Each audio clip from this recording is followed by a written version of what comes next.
Hello दोस्तों, एक बार फिर से आप सभी का स्वागत है एजुकेशन बाइट पर। मैथ्स की आज की क्लास में मैथ्स की रैपिड फायर सीरीज़ लेकर आई हूँ, जिसमें आपका पूरा रिवीजन हो जाएगा। आपके जितने भी क्वेश्चन आने हैं जिस टॉपिक से, सारे टॉपिक का मैं आपको 2 से 3 क्वेश्चन करवा दूंगी और साथ साथ आपको उस टॉपिक से जुड़ी हुई सारी जानकारी भी दे दूंगी। ये भी बता देते हैं उससे पहले कि आपको कौन सा टॉपिक इंपॉर्टेंट है, किस टॉपिक से क्वेश्चन आने ही आने हैं। तो बिना टाइम वेस्ट किए क्लास स्टार्ट करते हैं। उससे पहले मेरी आप सभी से रिक्वेस्ट है कि हम सभी आपके लिए इतनी ज़्यादा मेहनत करते हैं, तो आप भी हमारे लिए एक फेवर तो कर ही सकते हैं कि वीडियो को लाइक और शेयर करने में कंजूसी मत किया करिए। जितना हो सके अपने फ्रेंड्स को ज़्यादा से ज़्यादा शेयर करिएगा वीडियो। चलिए क्लास स्टार्ट करते हैं। सबसे पहले हम ये देख लेते हैं कि मैथ्स के कौन कौन से टॉपिक है और किस किस से क्वेश्चन आना ही आना है। फटाफट से बताऊंगी, टाइम वेस्ट नहीं करूंगी आपका। सबसे पहले आपका एलसीएम और एचसीएफ टॉपिक है। यहाँ से आपके 2 से 3 क्वेश्चन आ सकते हैं। ठीक है, 2 क्वेश्चन तो कंफर्म आपके आएंगे ही आएंगे और लगभग ये आपका 4 नंबर लेकर जाएंगे ये क्वेश्चन। तो एलसीएम एचसीएफ को बहुत अच्छे से याद तैयार कर लीजिए। फिर आपका परिमेय संख्याएं, अभाज्य संख्याएं, इनसे क्वेश्चन बनेगा ही बनेगा। परिमेय और अभाज्य संख्याओं से एक क्वेश्चन आना ही आना है। साथ में आपका योगात्मक प्रतिलोम, गुणात्मक प्रतिलोम से क्वेश्चन बन सकता है। योगात्मक और गुणात्मक प्रतिलोम, अनुवर्ती और पूर्ववर्ती संख्या, बहुत ही इजी टॉपिक है। अनुवर्ती और पूर्ववर्ती, ये आपका मिलाकर लगभग 3 नंबर बनाएंगे, अनुवर्ती और पूर्ववर्ती संख्याएं। इसके बाद आ जाते हैं हम आपका जो क्या कहते हैं, एक ब्रैकेट वाला जो क्वेश्चन होता है बोर्ड मास का, वहाँ से आपका एक क्वेश्चन कंफर्म है 2 नंबर का। 1 से 2 क्वेश्चन भी हो सकता है, तो लगभग आपका 3 नंबर ये भी लेकर जाएंगे अपने साथ। इसके बाद हम आते हैं बीज गणित पर। तो बीज गणित में आपका सीधे सीधे 2 व्यंजक दिए जाएंगे और वहाँ से आपका एक गुणनखंड करवाने को बोलेंगे, एक आपसे योग करवाने को बोल सकते हैं, या फिर एक आपसे सरल करने को या घटाने को आ सकता है।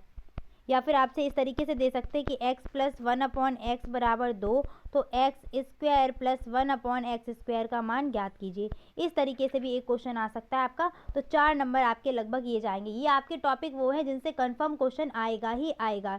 एक आपका क्वेश्चन बारंबारता से कंफर्म है, आना ही आना है, बारंबारता से क्वेश्चन आएगा। और साथ साथ आपका क्षेत्रफल और धारिता दोनों से आपका क्वेश्चन आएगा। और अगर हम टोटल बनाएं तो ये लगभग 2 नंबर का बनेगा क्वेश्चन। ये भी आपका लगभग 2 नंबर या 1 नंबर का आना है। और इस हिसाब से आपके पासिंग मार्क्स आराम से 12 बन जाएंगे। जिन बच्चों को प्रॉब्लम होती है मैथ्स में, उनकी बात कर रही हूँ मैं, उनके लिए आराम से 12 नंबर का तैयार हो जाएगा। जितने भी वीक स्टूडेंट हो, अगर मेरी सारी क्लास मैथ्स की देखी होगी आपने, आराम से आपका क्लियर हो जाएगा मैथ्स का, कोई घबराने की ज़रूरत नहीं पड़ेगी। और बाकी का बचा हुआ ये रिवीजन की जो क्लास है, इससे आपको एकदम कॉन्फिडेंस भी आ जाएगा। और जिनको मैथ्स आती है उनके लिए तो प्रॉब्लम है ही नहीं। तो चलिए स्टार्ट करते हैं। फर्स्ट क्वेश्चन से सब कुछ मैं लेकर आई हूँ, हर टॉपिक से एक एक क्वेश्चन। पहला क्वेश्चन है आपका, सबसे छोटी पूर्ण संख्याएं क्या है, मतलब कौन सी है।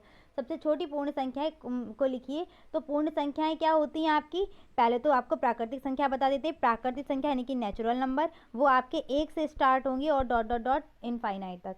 अब हम बात करते हैं पूर्ण संख्याएं जिनको हम बोलते हैं होल नंबर। तो होल नंबर में सारे आपके नेचुरल नंबर आ जाएंगे, सारे नेचुरल नंबर। तो सीधे मैं n बना देती हूँ और इन नेचुरल नंबर के साथ आपका 0 भी आ जाता है। तो 0 और प्लस आपके सारे नेचुरल नंबर आ जाएंगे तो आपका होल नंबर बन जाएगा। और सबसे छोटी पूर्ण संख्या पूछी थी, तो इस हिसाब से सबसे छोटी पूर्ण संख्या क्या हो जाएगी आपकी, 0 हो जाएगी। नेक्स्ट आते हैं प्राकृतिक और पूर्ण संख्या हो गई। पूर्णांक की बात करें तो पूर्णांक में आपके इंटीजर आते हैं जो पॉजिटिव भी होते हैं और नेगेटिव भी होते हैं, और साथ में 0 भी आएगा। यानी कि माइनस की सारी संख्याएं, नेगेटिव वाली सारी संख्याएं और पॉजिटिव वाली सारी संख्याएं आपकी क्या होंगी, और साथ में 0 ऐड होकर आपका पूर्णांक बन जाएगा।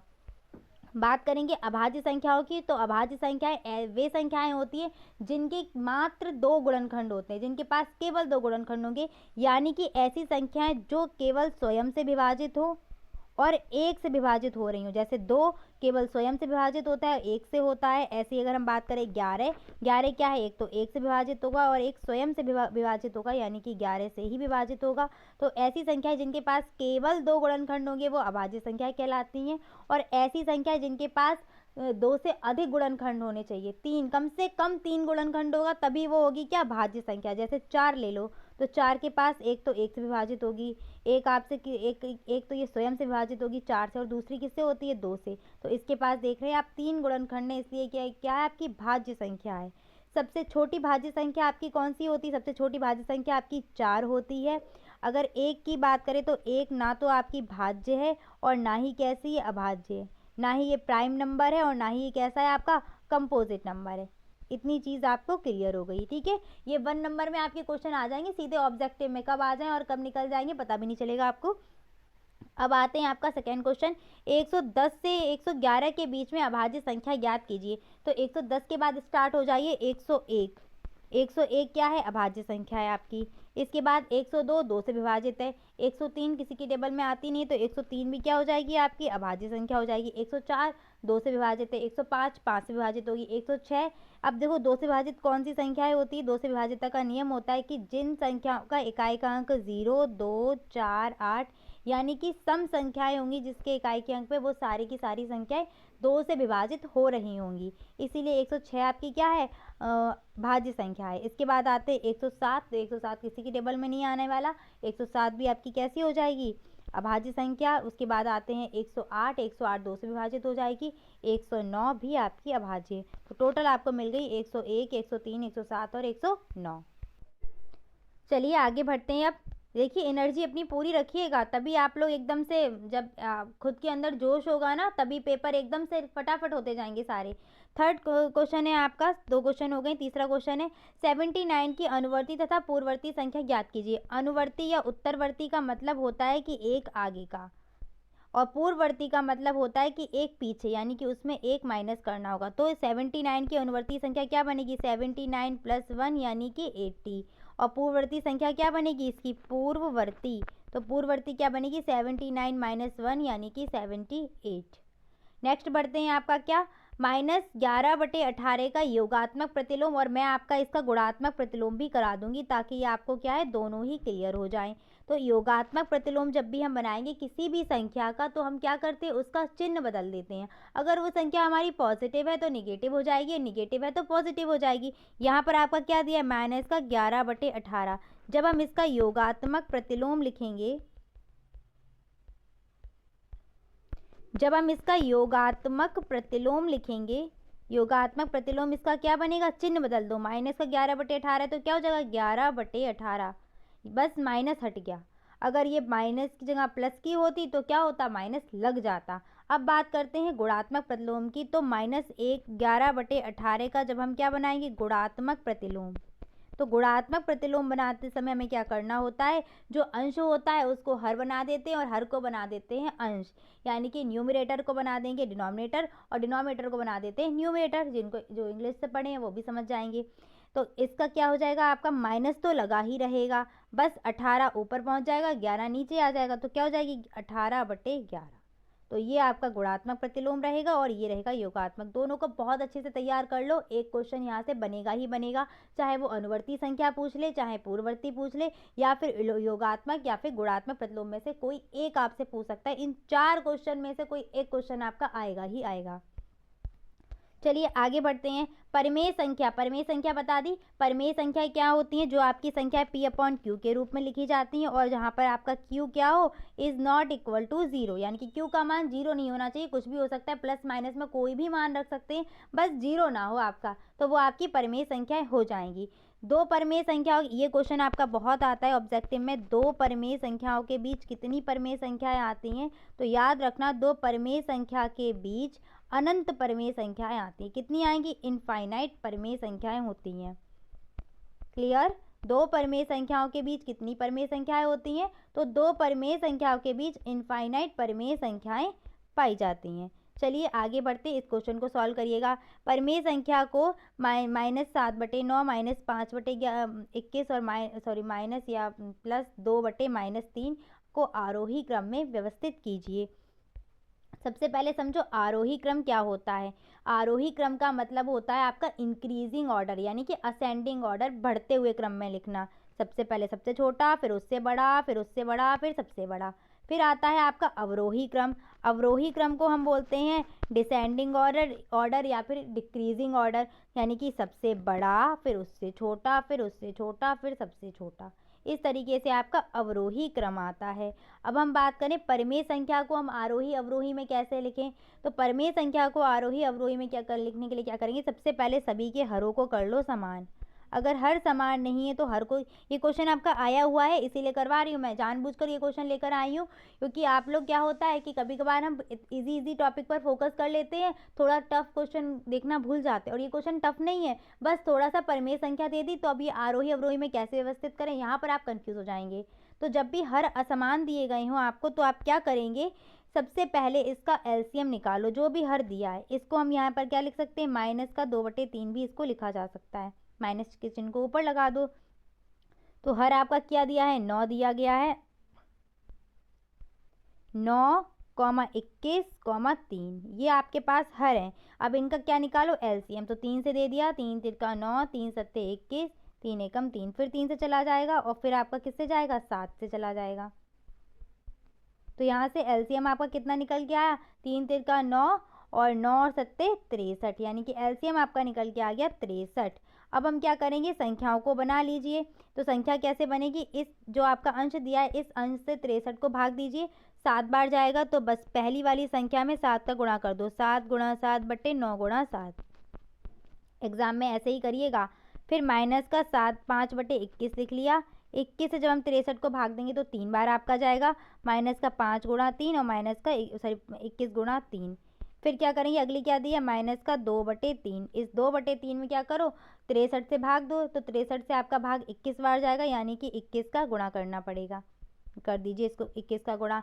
अब सबके हर समान हो जाएंगे सीधे सीधे, 7 सत्ते 49, यानी कि माइनस का 49/63, कॉमा 5 या 15 माइनस का 15/63। फिर आगे क्या हो जाएगा, 2 एकम 2, 2 दूनी 4, यानी कि 42 माइनस का 42/63। अब यहाँ पर आपको बड़ी संख्या अवरोही क्रम में लिखना आता ना, तो सबसे पहले लिखो सबसे छोटी कौन सी है, माइनस का 15/63। माइनस का 15/63 थी कौन सी परिमेय संख्या, ये वाली थी, माइनस का 5/11। तो ये आपका रहेगा अवरोही क्रम, माइनस का 5/21 थी, तो माइनस का 5/21 लिख दी।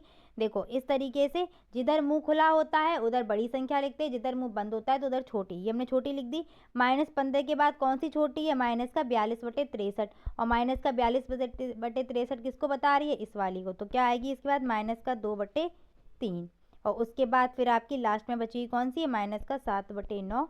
तो इस तरीके से ये आपका आरोही क्रम बन गया। सबसे पहले हर को समान कर लो, हर समान हो जाएंगे, और उसके बाद इस तरीके से सॉल्व करेंगे। आगे बढ़ते हैं, आपका आगे क्वेश्चन क्या है, संख्याओं 10, 65 और 91 का एलसीएम ज्ञात करिए। तो 10, 65 और 91 को लिख लो, 10, 65 और 91, 2 से भाग दो। सबसे पहले तो 2, 2 पंजे 10,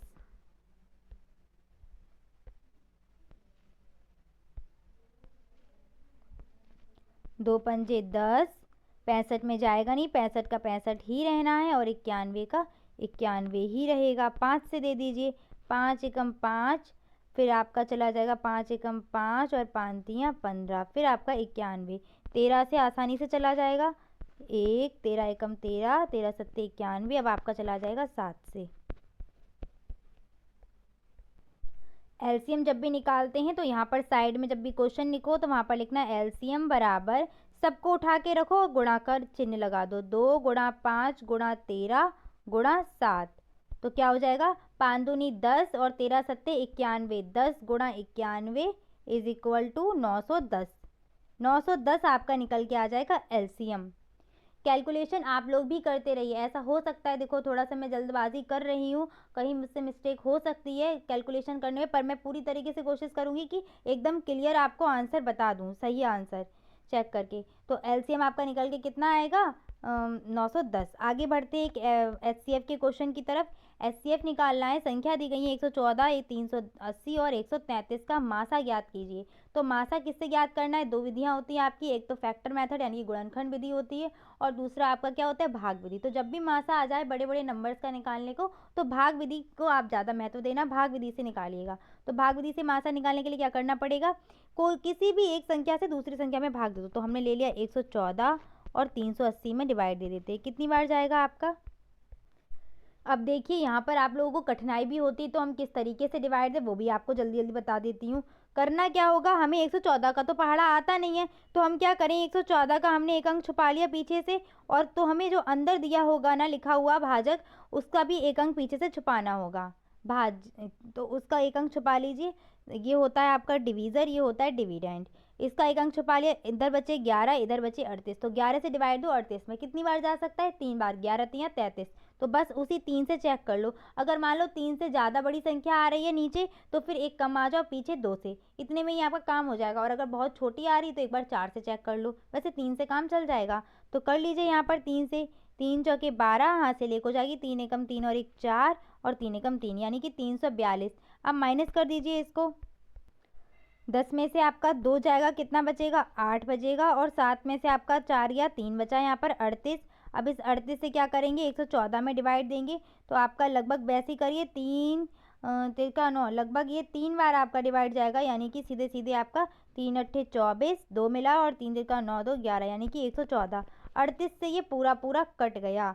अब ये इस 38 से आप एक बार 133 को चेक कर लीजिए कि 133 डिवाइड हो रहा है या नहीं हो रहा है।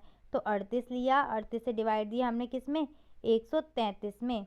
तो 133 में डिवाइड दो तो कितनी 2 बार जा रहा है? 2 अट्ठे 16 और 2 अट्ठे 16 की 6, हाथ से लगी 1, 2 तियां 6 और 1 7, और फिर 3 बार देंगे तो 144 वापस मिल जाएगा। तो उससे तो काम बनना नहीं है। सॉरी 114, 3 बार आपका चला जाएगा। 114 था तो 3 बार चला जाएगा, तो 114 ही जाएगा। 13 में से आपका 4 गया तो 9 बचेगा यहाँ पर, और 2 में से 1 गया 1, यानी कि 19। अब इस 19 से क्या करो आप? 38 में फिर से भाग दो। यहाँ पर 38 लिख देते हैं, और 19 दूनी 38, सीधे सीधे 38 में पूरा चला गया, यानी कि जो आपको मासा मिलेगा वो क्या मिलेगा? अब मासा आपका क्या हो जाएगा? ये 19, ये वाला 19। तो यहाँ पर HCF लिखेंगे आप 19। क्लियर? आगे बढ़ते हैं। नेक्स्ट क्या है? एक भिन्न का लासा। अब यहाँ पर भिन्न का लासा और मासा दोनों ही बता देते हैं। कभी भी आपसे भिन्न का लासा या मासा निकलवाया जाए तो भिन्न का जो चीज़ निकलवाई जा रही है, जितने भी अंश दिए हैं उनका वही निकाल दो, और उसके बाद जो हर दिए हैं उनका क्या कर दो? मासा कर दो, अपोजिट कर दो। अब मान लो भिन्न, इसी भिन्न का हमें क्या निकालने को बोलता? मासा निकालने को बोलता।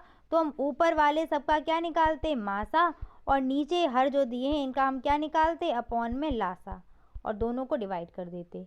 इस तरीके से निकलता है। अब यहाँ पर लासा दिया गया है तो जितने भी ऊपर दिए गए सबका निकाल लो लासा। तो 2 3 4 9, इनका निकालिएगा सबसे पहले लासा।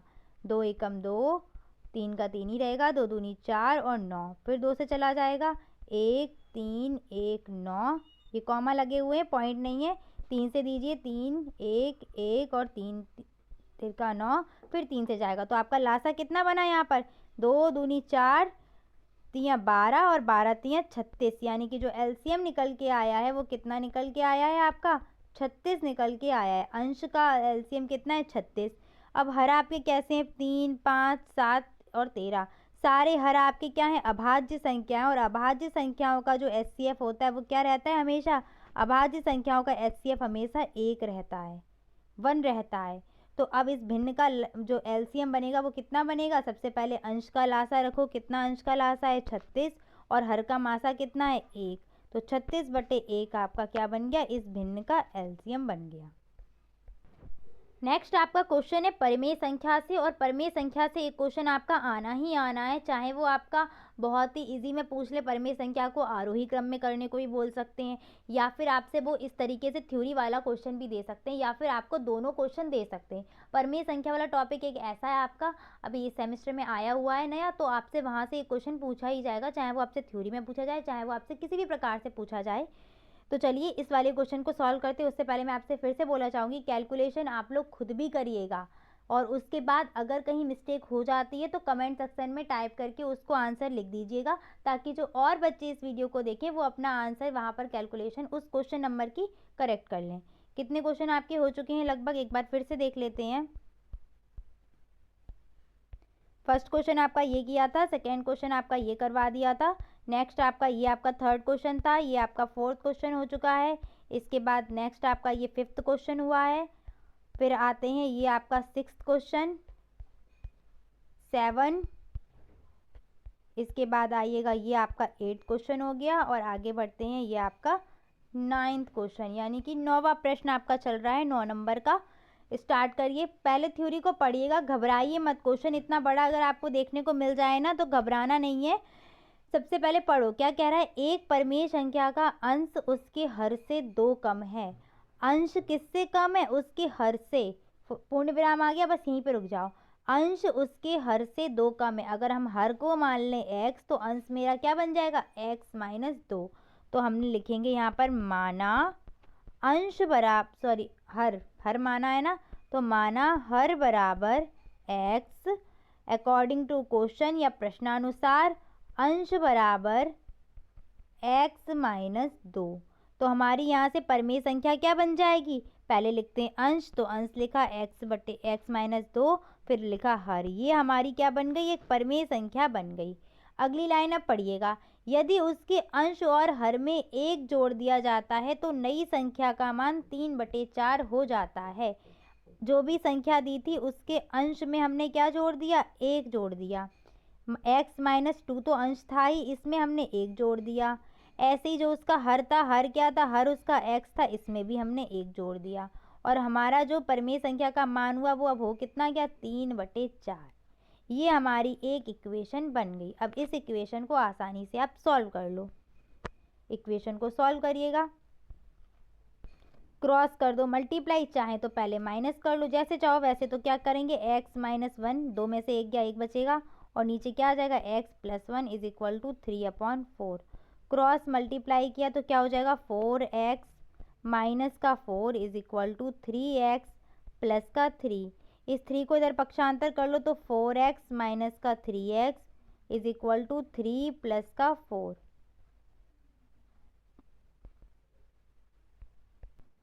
इतना आ गया आपका। इसको अब सॉल्व कर लीजिएगा। तो क्या हो जाएगा? 4 में से आपका एक x जाएगा, वो गलती से मुझसे क्रॉप हो गया था ना, पूरा चला गया था।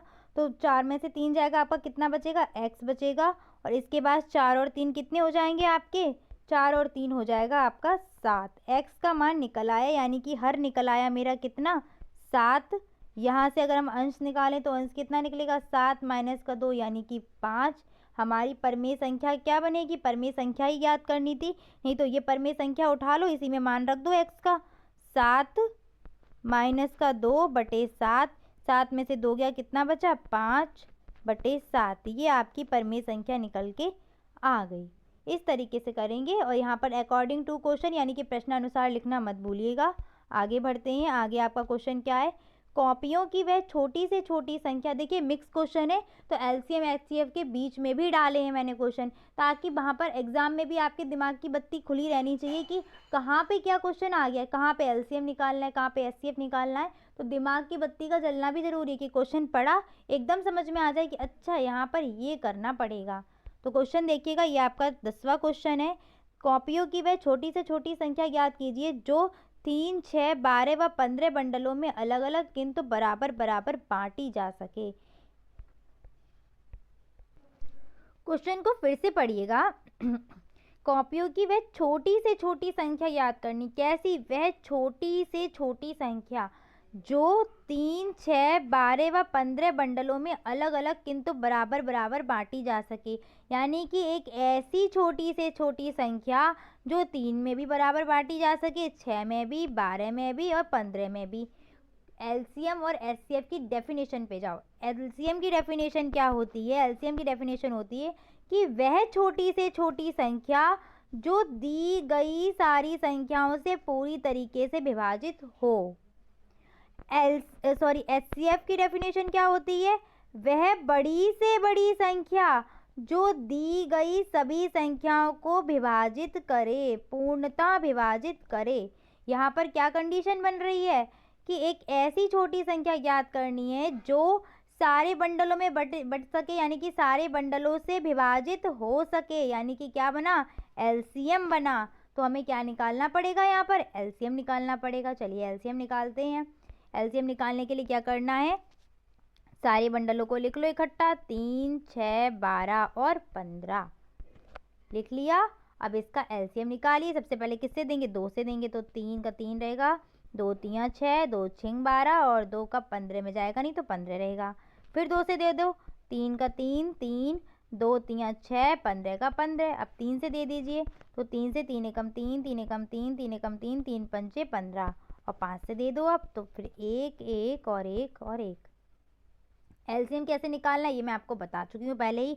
अब क्या करना होता है, मल्टीप्लाई कर दीजिए। तो एलसीएम इज इक्वल टू, ये वाला स्टेप जरूर लिखिएगा मल्टीप्लाई करके, क्योंकि है क्या, हमारा बीटीसी का एग्जाम है, तो हम जितना हो सके लिखें उसको। तो मल्टीप्लाई करो, 2 × 2 × 3 × 5, तो कितना आ जाएगा, 2 दूनी 4, 4 पंजे 20 और 20 तियाँ 60। तो यहाँ पर लिख सकते हैं कि आपका जो भी बंडल बनेगा वो कितने का बनेगा, 60। मतलब 60 एक ऐसी संख्या है जो 3, 6, 12 व 15 बंडलों में विभाजित की जा सकती है, बांटी जा सकती है। नेक्स्ट आपका 10th क्वेश्चन आपकी स्क्रीन पर ये रहा। क्वेश्चन पढ़िएगा, क्या क्वेश्चन कह रहा है आपका, वह छोटी से छोटी संख्या ज्ञात कीजिए जिसमें 7 घटाने पर 12, 16, 18 व 21 से विभाजित हो जाए। इन चारों से विभाजित हो जाए लेकिन उसमें से क्या घटाना पड़े, 7।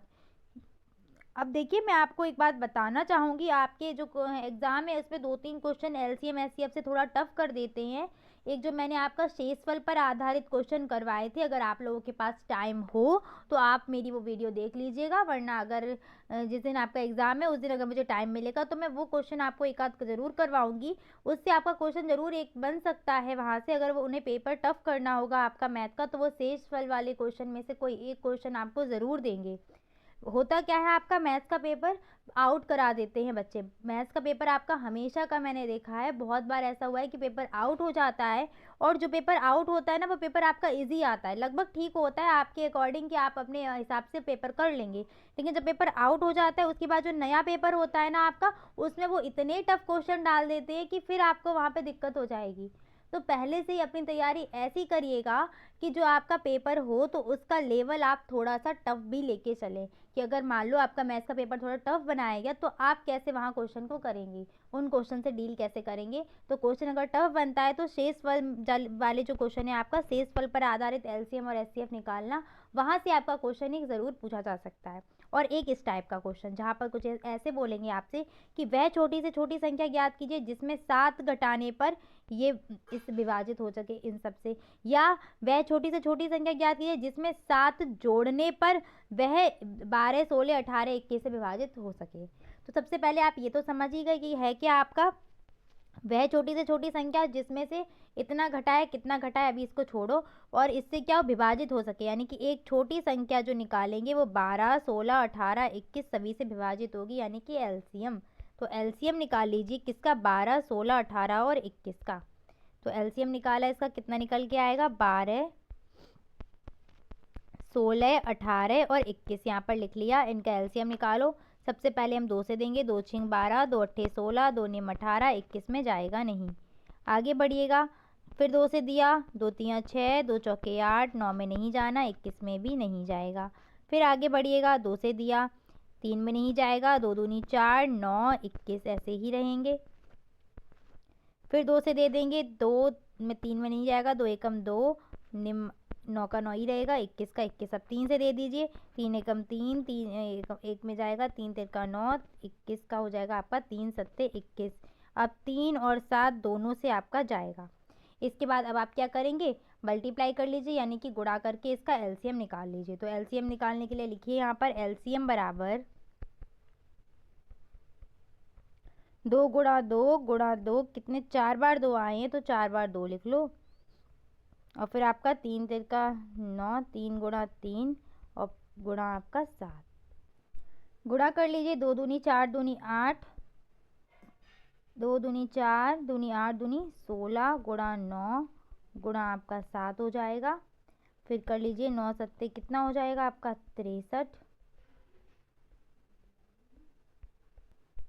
यहाँ पर लिख देते हैं ऊपर सही से, एलसीएम बराबर कितना हो जाएगा आपका, 4 बार 2 आया था, 2 × 2 × 2 × 2, 4 बार आपका 2, उसके बाद 2 आया था, 3 बार 2 आया था, फिर आपका 7, 2 दूनी 4 दूनी 8 दूनी आपका 16 हो जाएगा, 3 3 का 9 हो जाएगा और 7 हो जाएगा। यहाँ पर 16 और 9 9 7 63 हो जाएगा।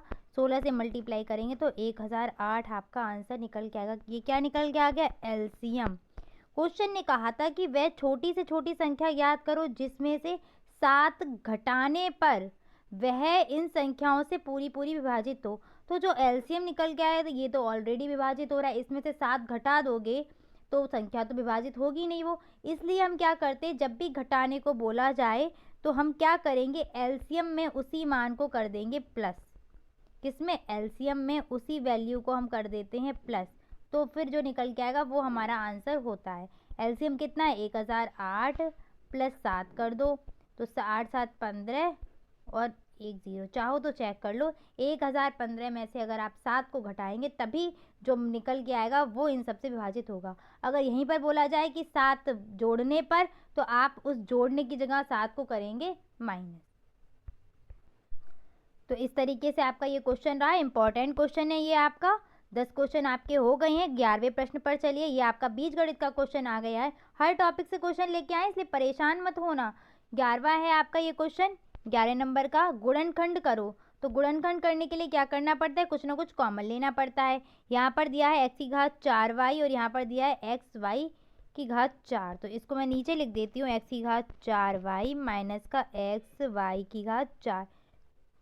तो आपको कॉमन क्या मिल रहा है, जब भी हम कॉमन लेते हैं तो सबसे छोटी वाली घात हमारी कॉमन मिलेगी। तो क्या करना पड़ेगा x कॉमन मिल रहा है, x को कॉमन ले लो। फिर आपका क्या है, y कॉमन आएगा ना, तो y को कॉमन ले लिया। अब x y जब कॉमन आ गया तो x y से जब डिवाइड देंगे तो यहाँ पर देख लीजिए कैसे देते हैं, x की घात 4 अपॉन एक्स वाई, y से y गया, x की घात 1 से x की घात 4 कटेंगी तो बचेगा कितना, x की घात 3, यानी कि अंदर क्या बचा, x क्यूब। सेम अंदर यहाँ पर क्या बचेगा, y क्यूब।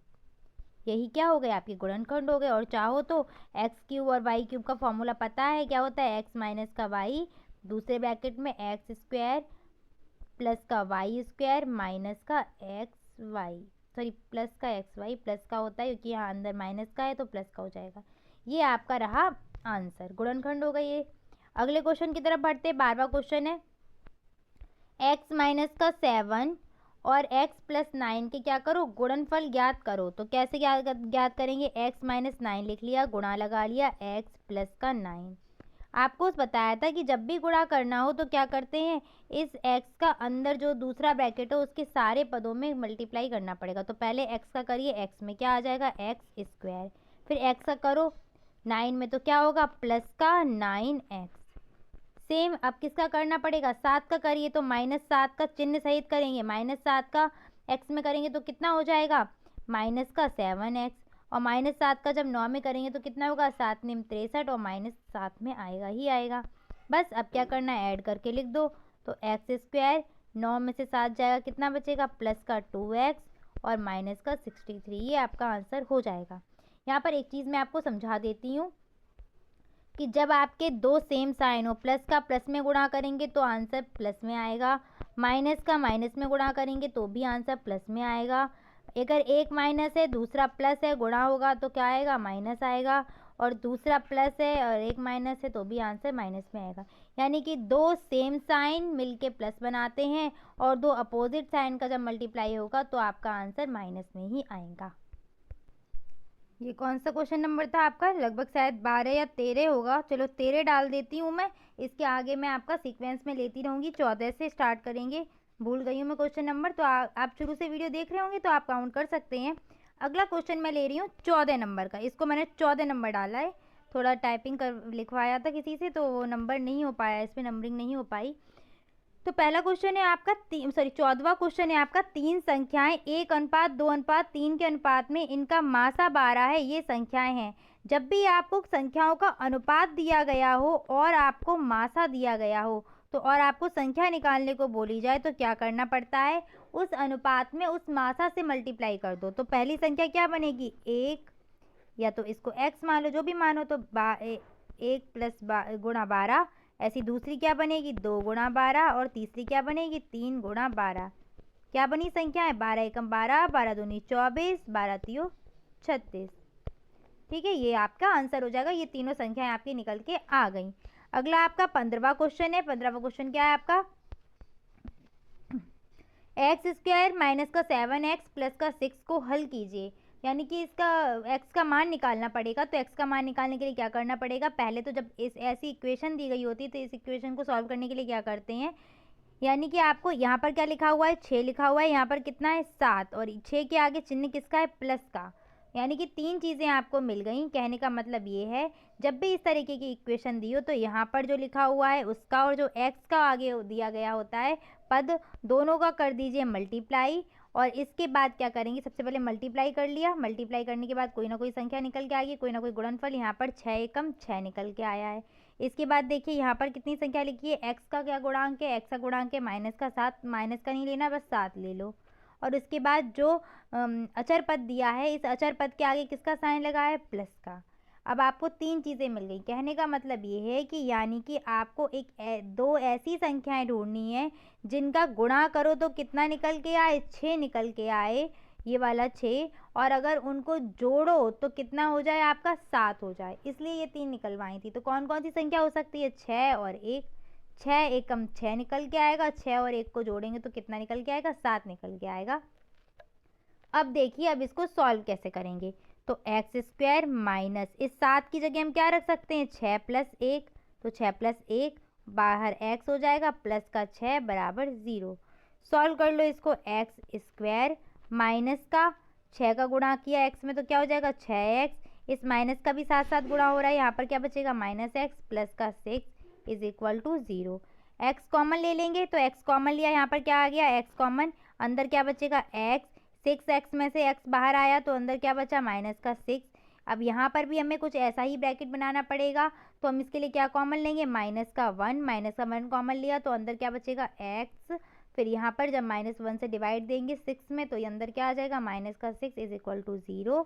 तो आपका x माइनस 6 कॉमन आ जाएगा। अब तो यहाँ क्या बचेगा, ये वाला x, तो x लिख दिया, माइनस का 1 इज इक्वल टू 0।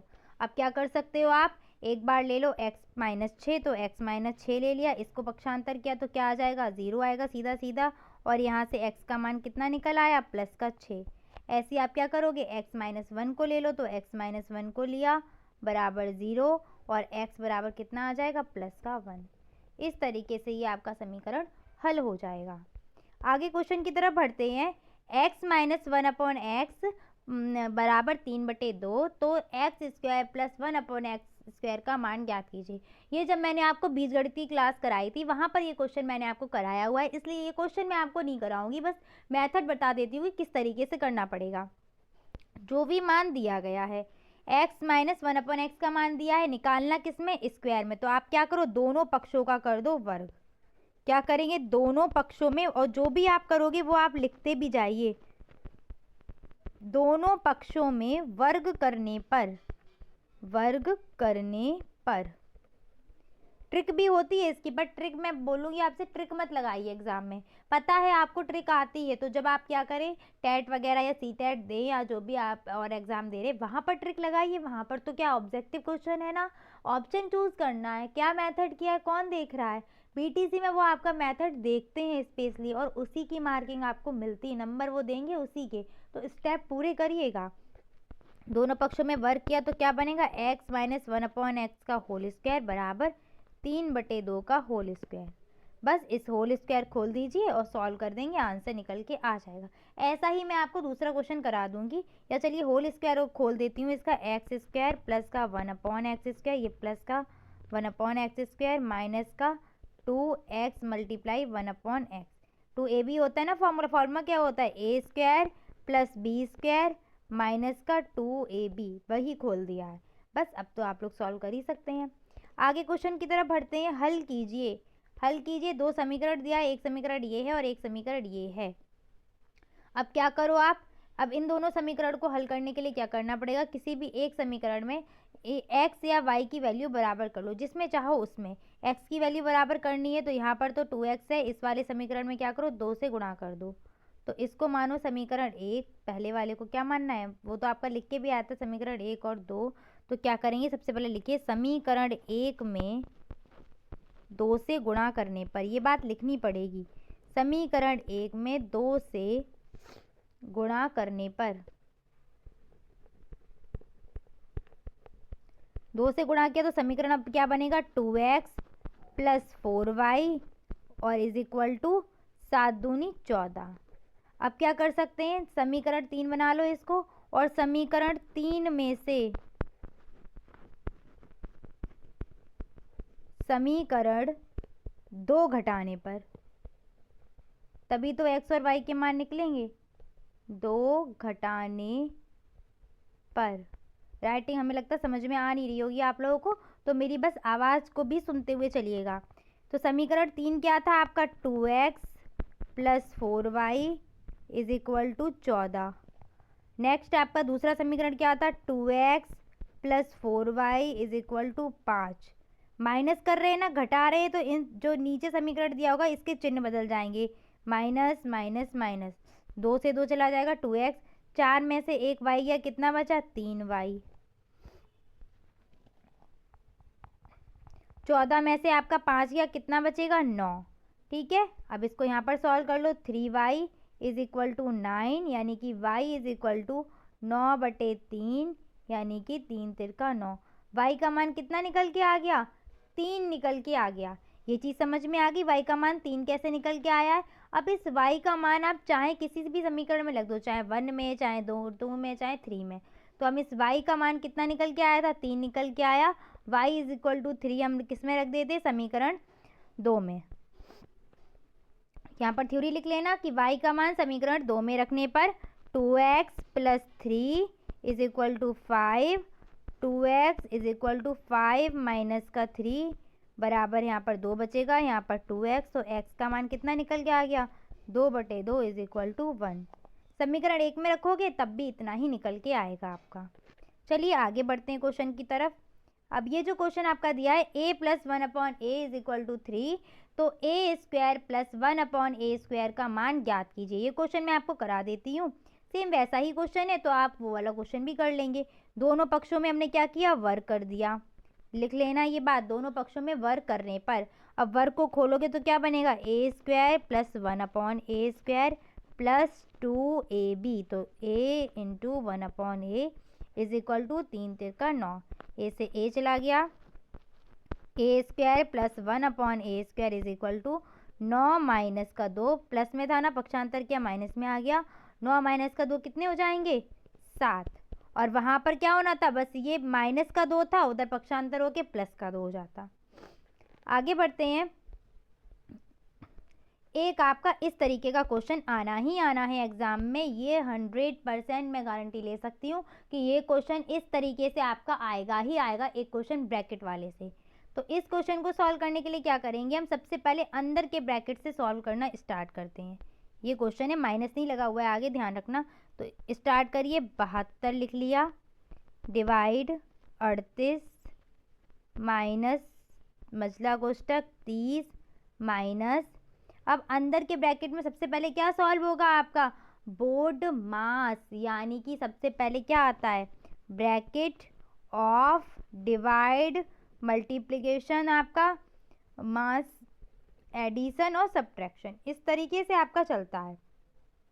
तो अंदर जो लिखा हुआ है ना आपका, क्या लिखा है? 60 डिवाइड बाई 4। तो सबसे पहले क्या करेंगे? हम भाग देंगे, किसका? 4 का। तो लिख लीजिए 31 माइनस 60 में 4 का डिवाइड किया, कितना बचेगा आपका? 15 चौके 60, तो सीधे सीधे 15 लिख देती हूँ, कोई दिक्कत तो नहीं आएगी आप लोगों को। 15 लिख दिया। बाकी जितना लिखा हुआ है गुणा 5, जैसा लिखा है उसको वैसा का वैसा ही लिख दीजिए।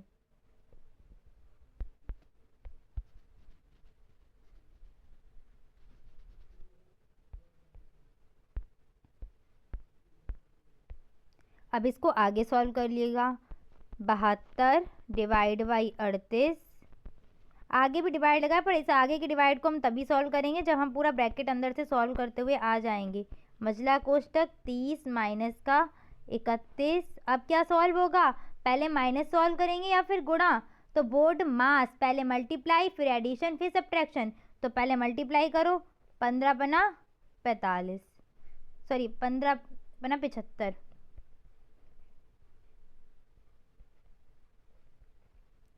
ठीक है, अब आ जाइए फिर से स्टार्ट हो जाइए। 72 डिवाइड ब्रैकेट 38 माइनस मझला कोष्टक 30 माइनस, अब ये छोटा ब्रैकेट सॉल्व हो जाएगा, कितना बचेगा?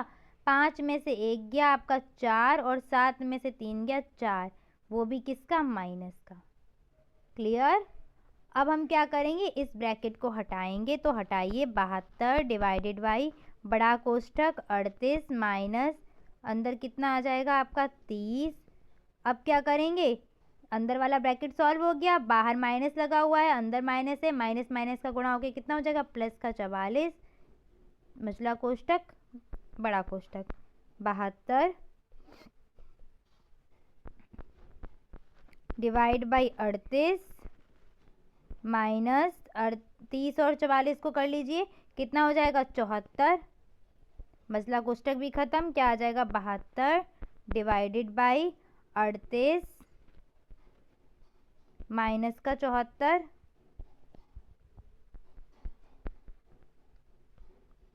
बहत्तर डिवाइडेड बाई 74 से माइनस करिए 38 को, तो 14 में से आपके 8 जाएंगे, 6 बचेगा, और 6 में से 3 जाएंगे तो 3 बचेगा, यानी कि 36।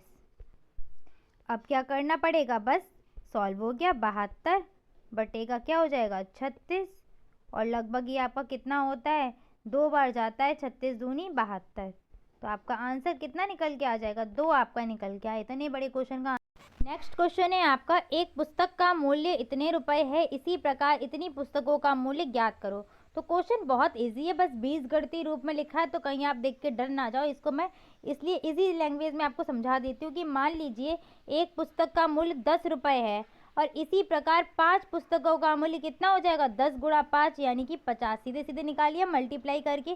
सेम इस क्वेश्चन में भी ऐसा करना है, क्या करना है, सीधे सीधे दोनों पदों का गुणा करना है। तो चलिए गुणा कर लेते हैं। उससे पहले थ्योरी देखिए कैसे लिखेंगे, एक पुस्तक का मूल्य, थोड़ी बहुत थ्योरी आप लोग लिखा करिए, जैसे जिस तरीके से मैं बता रही हूँ इसी तरीके से आप थ्योरी लिखना एग्जाम में भी। और देखो थ्योरी लिखने के लिए क्या है, आप लोग बहुत परेशान हो जाते हैं, बहुत सारी वीडियो देख डालें, कॉपियाँ कैसे लिखनी है, किस तरीके से क्या करना है। तो 10th 12th ग्रेजुएशन करते हुए आ रहे हैं सारे, इन सब में कॉपियाँ तो भरी थी ना, तो कॉपियाँ कैसे लिखनी, सबको इतनी नॉलेज है कि कॉपियाँ कैसे लिखनी है। बस थोड़ा सा ये ध्यान रखना है कि हम अपनी हैंड राइटिंग थोड़ी अच्छी लिखें, और जितना हो सके मैथ में काटा पीटी कम करना। अगर आपका कोई क्वेश्चन गलत हो जाता है तो सीधे इस तरीके से क्रॉस लगाइए और दोबारा आंसर डाल के उस क्वेश्चन को सॉल्व करना स्टार्ट कर दो। इसको बार बार काटे जा रहे हैं, ये घिचपिच मत करिएगा, इससे क्या है एग्जामिनर पर थोड़ा अच्छा इफेक्ट नहीं पड़ेगा, वो कहेगा इतनी ज़्यादा काटा पीटी, यानी कि नकल वाली कॉपी तो नहीं है कहीं। और रफ काम के लिए आपको एक पीछे पेज दिया ही जाता है, वहाँ पर अपना रफ वर्क कर लीजिए। मैथ्स में कोई भी सब्जेक्ट हो आपका, अगर कहीं आपसे गलती हो जा रही है, सिंपल एक लाइन लगाओ और कट कर दो उसको, और उसके बाद अगला वहाँ से लिखना स्टार्ट कर दो। ऐसे ऐसे घिच करके मत काटना, ठीक है। चलिए स्टार्ट करते थ्योरी लिखना। तो एक पुस्तक का मूल्य आपका कितना है, 5x² प्लस का 2x और प्लस का 1।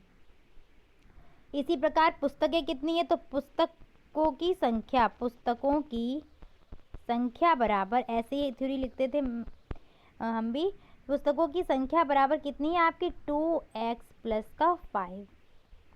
हमें मूल्य कितनी पुस्तकों का निकालना है, इतनी पुस्तकों का तो निकालना है, तो यहाँ पर लिख दीजिए 2x प्लस 5 पुस्तकों का मूल्य बराबर, शॉर्ट में कर दिया, मूल्य बराबर कितना होगा, पहले तो मूल्य लिखो, एक पुस्तक का 5x² प्लस का 2x प्लस का 1, और मल्टीप्लाई किससे करना है, 2x प्लस का 5 से मल्टीप्लाई करना है। अब आसान रहेगा, गुणा आराम से कर दीजिए, कैसे करना है, पीछे से उठाओ, 2x का तीनों में करना है तो तीनों में करते हुए चलिएगा। 2 पंजे कितना हो जाएगा आपका, 2 पंजे 10, x और x² कितना हो जाएगा, x³ हो जाएगा, प्लस का 2 दूनी 4, x और x क्या हो जाएगा, x² हो जाएगा, फिर क्या 2 एकम 2 और x, 5 का करिएगा, 5 आ जाएगा 5 में, तो 5m 25, साथ में x², 5 का आप 2 में करिए तो 5 दूनी 10x, और 5 का 1 में करेंगे तो 5 एकम 5। अब उठा के ऐड कर दो, 10 x³ तो कोई है नहीं, x³ वाला पद नहीं है, तो x³ का x³ रहने दिया, x² वाला क्या है 25, और 4 कितना हो जाएगा 29 x² प्लस x वाला क्या है 2 और 10, तो 10 और 2 कितना हो जाएगा 12x, और प्लस का 5। इतनी आपकी क्या निकल के आए, इतना निकल के आ गया मूल्य। तो अब आप लिखेंगे नीचे आंसर, अतः 2x प्लस 5 पुस्तकों का मूल्य बराबर, इस तरीके से थ्योरी लिख देना, पुस्तकों का मूल्य बराबर, जो भी आंसर निकल के आया वो आंसर लिख दो, ठीक है। चलिए आगे बढ़ते हैं। नेक्स्ट क्वेश्चन है आपका, 3 विभिन्न चौराहों पर आवागमन सूचक बत्तियां क्रमशः 48 सेकेंड, 72 सेकेंड और 108 सेकेंड के बाद बदलती हैं। यदि वे 8:20 पर एक साथ बदलें तो पुनः एक साथ कब बदलेंगी? तो आपको ये क्वेश्चन जब करवाए थे लासा मासा के, इतना इम्पोर्टेंट क्वेश्चन डलवाया था, मोस्ट इम्पोर्टेंट, कि इस क्वेश्चन से ये क्वेश्चन आपका एक बार अभी जो आपसे पहले वाला बैच था ना, उस बैच का जो जब आपका पेपर आउट हो गया था और उसके बाद जब दूसरा पेपर हुआ था तब आपका ये क्वेश्चन पूछा गया था। तो वो करते यही है, पेपर टफ बनाएंगे तो कोई ना कोई अच्छा खासा लासा मासा का क्वेश्चन डालेंगे। तो क्वेश्चन ज़्यादा टफ नहीं है ये, बस आपने 3-4 लाइन देखी और अपने हाथ पीछे खींच लिए कि अब हम ये क्वेश्चन नहीं कर सकते, हमसे नहीं होने वाला। क्वेश्चन पढ़ो क्या है। 3 विभिन्न चौराहे पर एक आवागमन सूचक बत्तियां क्रमशः 48 सेकेंड, 72 सेकेंड और 108 सेकेंड के बाद बदलती हैं। यदि वे इतने पर बदलें तो एक साथ पुनः कब बदलेंगी? जब भी ऐसा क्वेश्चन दिया जाए घंटियों वाला या बत्तियों वाला, तो इस क्वेश्चन में क्या निकालना होता है? हमें एलसीएम निकालना होता है। तो सबसे पहले क्या निकाल लो? एलसीएम निकाल लो फटाफट से। किसका? 48 का, 72 का और 108 का।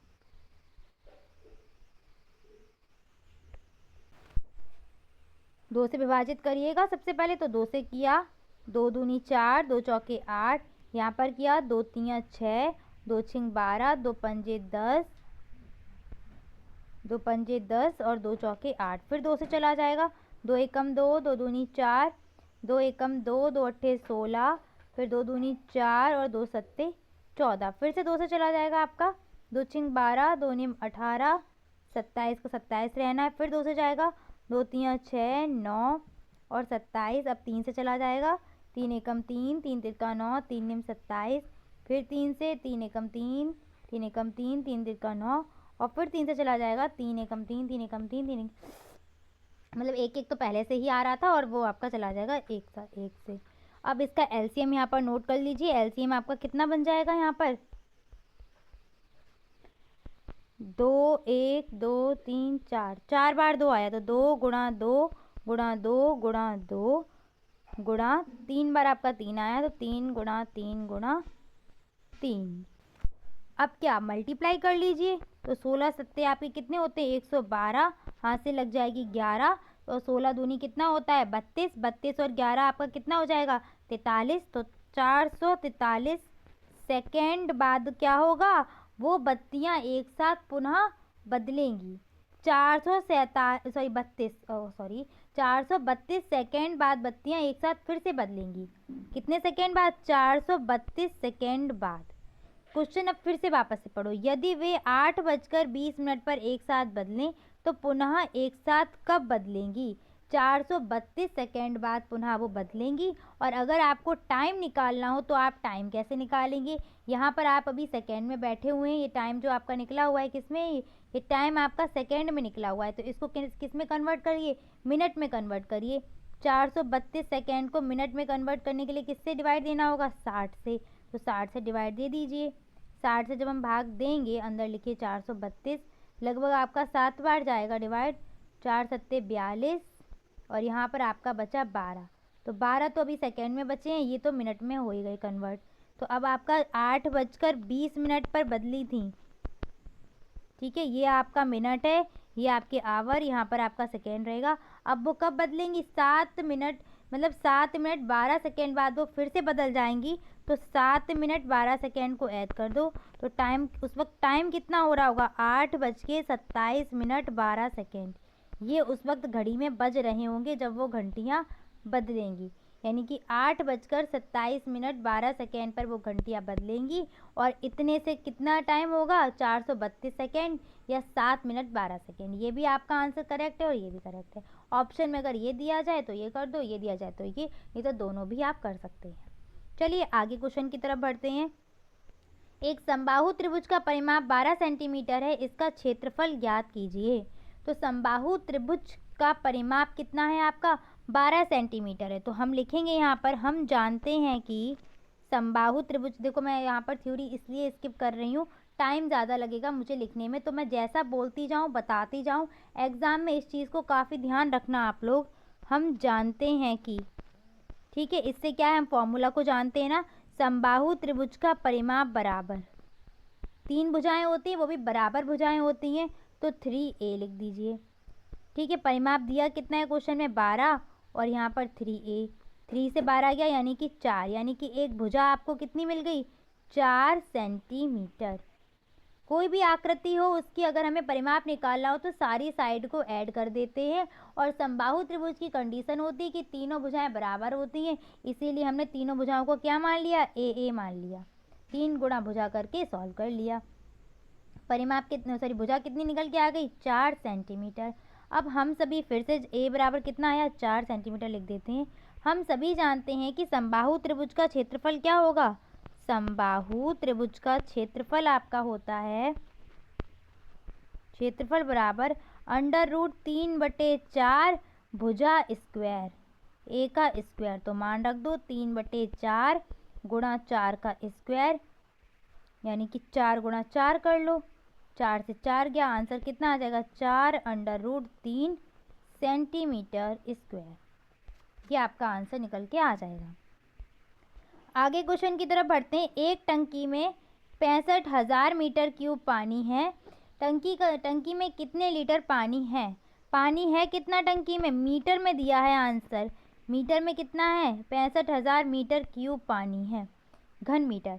इसको लीटर में चेंज करना है, तो हम सभी जानते हैं कि 1 मीटर क्यूब बराबर कितना होता है 1000 लीटर। तो 1000 लीटर का क्या कर दोगे, मीटर क्यूब हटा के 1000 लीटर का मल्टीप्लाई कर दो, तो 65,000 गुणा 1000 लीटर, तो कितने ज़ीरो लग जाएंगे 3 ज़ीरो और लग जाएंगे। ठीक है, आपको आंसर से कोई मतलब नहीं, आंसर बस आप स्टेप से ही करो। अब आप ये मत सोचना कि इतने ज़ीरो बढ़ गए, इतना पानी, अरे भाई है तो है, हमें क्या करना, जो क्वेश्चन दिया है उस क्वेश्चन को हमने ऐसे कर दिया। इस चीज़ को याद रखना कि एक घन मीटर बराबर कितना होता है 1000 लीटर। नेक्स्ट क्वेश्चन पर आइए। एक आयताकार पैंदे वाले हौज के बारे में कुछ दिया है कि एक 5 मीटर 2 मीटर आयताकार पैंदे वाले हौज में इतने मीटर ऊंचाई तक पानी भरा है, ज्ञात कीजिए पानी में हौज में कितने लीटर पानी है। तो हौज में जो पानी निकल के आएगा वो कितना निकल के आएगा, उसके लिए हम क्या निकाल लें, उसका आयतन निकाल लें। तो हमें लंबाई चौड़ाई दी गई है, ऊंचाई भी दी गई है, तो आयताकार पैंदे वाले हौज का चाहे तो क्षेत्रफल लिख लो, चाहे आयतन, कुछ भी लिख लीजिए। आयतन लिखेंगे तो 5 गुणा 2 गुणा 1.5, सीधे से सॉल्व कर देते हैं, 5 दूनी 10 गुणा 1.5, तो यानी कि 15 मीटर क्यूब निकल के आ जाएगा। लीटर में चेंज करना है ना, तो 15 मीटर क्यूब, हम जानते हैं 1 मीटर क्यूब बराबर क्या होता है 1000 लीटर, तो वही लगा दो 15 गुणा 1000 लीटर, यानी कि कितना पानी है उस हौज में 15,000 लीटर पानी है। नेक्स्ट आ जाइए, आपका क्वेश्चन नंबर अगला है। दो समरूप त्रिभुजों का परिमाप क्रमशः 40 सेंटीमीटर और 50 सेंटीमीटर है, पहले व दूसरे त्रिभुज के क्षेत्रफल का अनुपात ज्ञात कीजिए। तो हम सभी जानते हैं कि जब भी आपको परिमाप दिया जाए किसी भी त्रिभुज का, यानी कि समरूप त्रिभुज की जब बात करते हैं, तो इनका परिमाप जो होता है वो किसके बराबर होता है, इनकी भुजाओं के अनुपात के बराबर निकल के आएगा परिमाप। तो इसको निकाल लो। समरूप त्रिभुज कोई से भी मान लो, एक मान लो कि माना पहला त्रिभुज ABC है और दूसरा त्रिभुज PQR है। क्लियर हो गया, एक त्रिभुज को हम ABC मान रहे हैं, दूसरे त्रिभुज को हम क्या मान रहे हैं PQR मान रहे हैं। तो हम क्या लिख सकते हैं, त्रिभुज ABC का और त्रिभुज PQR, तो त्रिभुज ABC का परिमाप बटे त्रिभुज PQR का परिमाप, अनुपात कितना दिया है आपको 40/50, यानी कितना हो गया 4/5। इनकी भुजाओं का अनुपात निकालेंगे तो कितना बनेगा, भुजाओं का अनुपात भी कितना बनेगा 4:5 ही बनेगा। जितना परिमाप का अनुपात होता है उतना ही भुजा का अनुपात होता है। इनका अगर हमें क्षेत्रफल निकालना हो तो इन दोनों समरूप त्रिभुजों के क्षेत्रफल का अनुपात क्या बनेगा, क्षेत्रफल का अनुपात बराबर होता है आपका, इनका स्क्वायर कर दीजिए, तो 4 का स्क्वायर कितना हो जाएगा 16 और 5 का स्क्वायर 25, अनुपात 16:25। यहाँ से भुजा नहीं निकाली जा सकती, इस चीज़ को ध्यान रखना, सिर्फ हम रेशियो ही निकाल सकते हैं। कोई एक भुजा दी जाती तो निकल आती, वैसे नहीं निकलेगी। नेक्स्ट क्वेश्चन पर आइए। उम्र संबंधी ये आपका प्रश्न है। सुरेश की उम्र किरण की उम्र की दुगनी है। यदि दोनों की उम्र का योगफल 24 वर्ष हो तो सुरेश की उम्र ज्ञात कीजिए। तो यहाँ पर हम क्या करेंगे, सबसे पहले तो मानना पड़ेगा। मानेंगे क्या, सुरेश की उम्र किरण की उम्र की दुगनी है, तो किसकी उम्र मानेंगे, किरण की। माना किरण की उम्र, किसकी उम्र, किरण की उम्र। किरण की उम्र बराबर क्या, x। तो यहाँ पर सुरेश की उम्र कितनी बन जाएगी, दुगनी, यानी कि 2x। अब पढ़ो क्वेश्चन। यदि दोनों की उम्र का योगफल 24 वर्ष हो, x + 2x बराबर कितना हो, 24 हो, तो किसकी उम्र ज्ञात करनी है, सुरेश की ज्ञात करनी है। x + 2x 24, यानी कि 3x बराबर 24, और यहाँ से x बराबर कितना आ जाएगा, 24/3, यानी कि 8 निकल के आ गया। किसकी ज्ञात करनी थी, सुरेश की। तो सुरेश की क्या हो जाएगी, 2 × 8, यानी कि 16 वर्ष। क्लियर। तो इतने मैंने आपको क्वेश्चन करा दिए, ये आपका लास्ट क्वेश्चन था। बाकी के अगर कुछ क्वेश्चन रह गए होंगे तो जिस दिन आपका पेपर है उससे एक दिन पहले मैं आपका रिवीजन और करवाने की कोशिश करूँगी। पूरी फॉर्मूला भी उसमें करा दूँगी थोड़ा बहुत, क्योंकि आप लोगों को भी अब टाइम मिलना चाहिए खुद के लिए पढ़ने का। इतना टाइम नहीं होता है, 24 घंटे ही दिन में होने हैं, तो आपको अब खुद भी स्टडी अपनी करनी है। सेल्फ स्टडी करिएगा, जितना हो गया तैयार करिए उसको। खुद को भी टाइम दीजिए, वीडियो पर मत भागिए कि इस चैनल पे भाग रहे हैं, उस पे देख रहे हैं, ये कर रहे हैं, वो कर रहे हैं। अभी खुद को टाइम दीजिए, खुद की अपनी पढ़ाई करिएगा। अगर टाइम होगा तो हम आपका रिवीजन करा देंगे उसी दिन जिस दिन आपका पेपर है, उससे एक दिन पहले, यानी कि मंडे को। और अपना फर्स्ट पेपर सेकेंड पेपर की तैयारी करते रहिए। थ्योरेटिकल पेपर है आपका, अच्छे से तैयार करिएगा। इंग्लिश का आपका रहा रैपिड फायर सीरीज़ का फर्स्ट पार्ट मैंने आपका करवा दिया था। सेकेंड पार्ट में आपकी पूरी की पूरी ग्रामर है, तो मैं ये कोशिश करूँगी कि आपका एग्ज़ाम से पहले उसका रिवीजन हो जाए। एग्ज़ाम से एक दिन पहले, यानी कि जिस दिन आपका ट्यूसडे पड़ेगा, यानी कि 20 तारीख को, हाँ उस दिन मैं आपका वो पूरा करा दूँगी रिवीज़न। इसीलिए मैंने वो भी क्लास अभी आपको नहीं दी है। अगर टाइम मिलता है तो मैं कर दूँगी। देखो ये आपको लगता है ना कि जल्दी वीडियो आ जाए, ये हो जाए, वो हो जाए, तो पूरी क्लास बनाने में, उसका पूरा तैयार करने में और फिर उसको रिकॉर्ड करने में काफ़ी टाइम लगता है, और इतना टाइम हमारे पास भी नहीं है, और इतने सब्जेक्ट भी आपके थोड़े ज़्यादा हैं। तो चलिए, जितना हो चुका है अपना, देखो वीडियो पड़ी हुई है, जहाँ भी आपको कोई डाउट रहा करे तो उस टॉपिक को आप उसकी चैनल पर जाकर, मतलब वीडियो आप अपनी देख सकते हैं। उसी पर्टिकुलर वही टॉपिक अपना देख लो जिस पे भी ज़्यादा डाउट हो या जो चीज़ समझ में नहीं आ रही हो।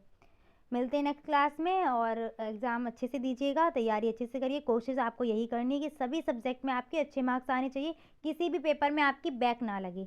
अब देखो लास्ट टाइम पे आप ये सोचो कि 10 दिन में तैयारी हो जाए, इम्पॉसिबल है। थोड़ा बहुत आपको पहले से पढ़ना पड़ता है, तो वही है आपका। लेकिन फिर भी जिन बच्चों ने अभी तक बिल्कुल ही तैयारी नहीं की थी और वो लास्ट टाइम पे 10 या 15 दिन में कर रहे हैं, तो उनके लिए बस यही मैं कहूँगी कि इतना करिए कि आप किसी भी पेपर में आपकी बैक ना लगे। इतने अच्छे से पेपर करके आइएगा कि आराम से आपका सेमेस्टर निकल जाए। जब बैक लग जाती है ना तो बहुत ज़्यादा प्रॉब्लम आपको भी हो जाती है, और एक माइंड में भी रहता है कि अरे बैक लग गई, ये वो। वैसे कुछ हुआ नहीं है बैक, लेकिन कोशिश ऐसी करो कि बैक लगने की नौबत ही ना आए। ठीक है। वीडियो अच्छी लगती है तो प्लीज़ लाइक और शेयर करने में कंजूसी मत किया करो। मिलते हैं नेक्स्ट क्लास में। Thanks for watching and please like share and subscribe my channel. Bye, take care.